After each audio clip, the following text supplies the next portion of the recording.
So I want to talk a bit about imposter syndrome because that is something which I am currently feeling as of winning the Page Turner Awards, as of doing my YouTube channel. I'm slowly starting to get this feeling of who am I and why are people congratulating me and why are they saying this and that and I'm just a person. And I think that's something which most people can relate to, and yes, there are big fireworks going on out there because it is bonfire night and people is getting wild. I don't know why I said that.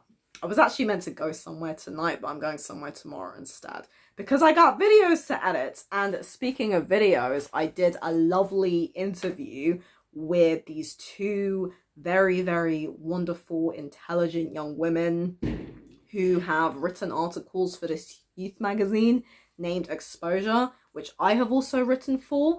And the lady who organized the interview, so I emailed her telling her about the awards, and she said that two girls wanted to interview me and ask me about my writing and about my book, and they were both saying afterwards how inspirational it was, and stuff like that makes me think, oh, I don't know. Because at the end of the day, it's really strange, isn't it? Because I almost think that when you're kind of just, you know, doing your stuff and no one really is looking or noticing or paying attention to you, you're like, yeah, you know, you got to big yourself up. But when people start praising you, then you kind of go a bit like, oh, well, you know, thank you.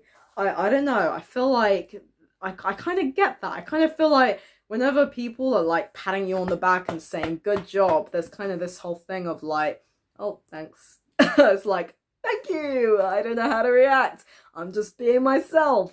But seriously, thank you. Like, I know my following is obviously quite still really, really small, but that doesn't mean that I can't be grateful to every single person who is like, congratulates me and says that, like, even if just one person says this inspired me today, this made me smile today.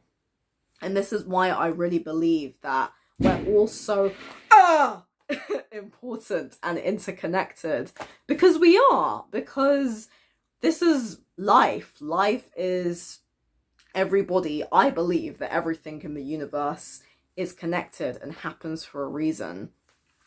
And another reason why I feel imposter syndrome is also there are times when I don't know if I'm a good person, which is a little strange, but what I mean by that is, you know, when people say things to you like, you're so lovely and you're so kind, I often automatically think, oh, am I really? I don't know, am I? You know, I have this worry that I'm going to be exposed for actually being this terrible person. Like, please let me know if you ever have this, by the way, but I genuinely have this. I genuinely have this feeling at times that one day everybody is going to see how terrible and awful I am.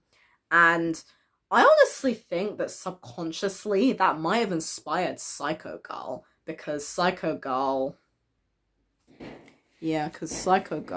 shut up, is one of my novellas in Every Last Psycho. And when I wrote this, obviously in the mind of a psychopath, well, I wrote it through her, if that makes sense. And like, obviously I'm not a psychopath, but it was interesting because it's like, this is a truly, truly terrible person. And I think that there are probably times when all of us might have these kind of terrible thoughts, like thoughts about people, thoughts about the world, almost these like very taboo thoughts like, oh, I just want to kill everybody. I just want to get a gun and shoot everybody in here. But obviously we don't literally mean it because, and here's the thing, society feels like it's going in a direction where like your opinions dictate whether or not you're good or bad as opposed to your actions. And I genuinely think that it's your actions and your behaviors that dictate whether or not you're a good or bad person. I don't think that thinking about something, thinking a certain way makes you bad.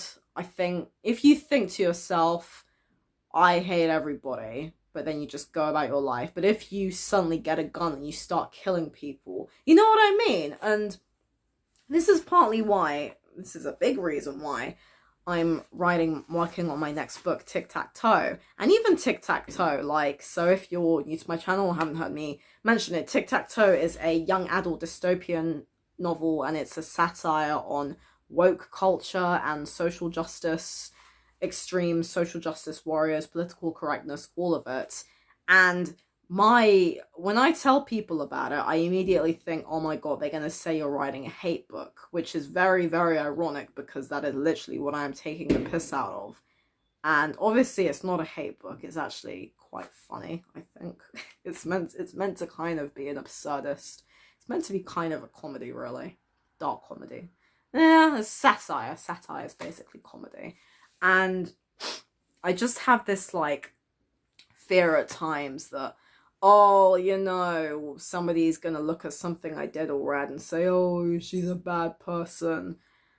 And I can't, because that has happened to me in the past. And I think that whenever you write, whenever you put your opinions out there, there's always going to be someone who's going to say, oh, you're horrible. You're a horrible person. You're awful. I've had people say that to me. And obviously, like, I'm not saying it's happened. It's not happened many times, but it does make you think, am I a bad person? Am I a bad person for not going along with one kind of mainstream narrative? And I guess what I try and do is I try and flip it around and I say, well, if somebody else did this, would I think badly of them? And the answer is usually no. So I guess that's why sometimes when people praise me or say, oh, you're great, I think to myself, oh no, they're gonna see that I'm actually a terrible human being. Does that sound silly? Like, yeah. So please let me know your thoughts on this.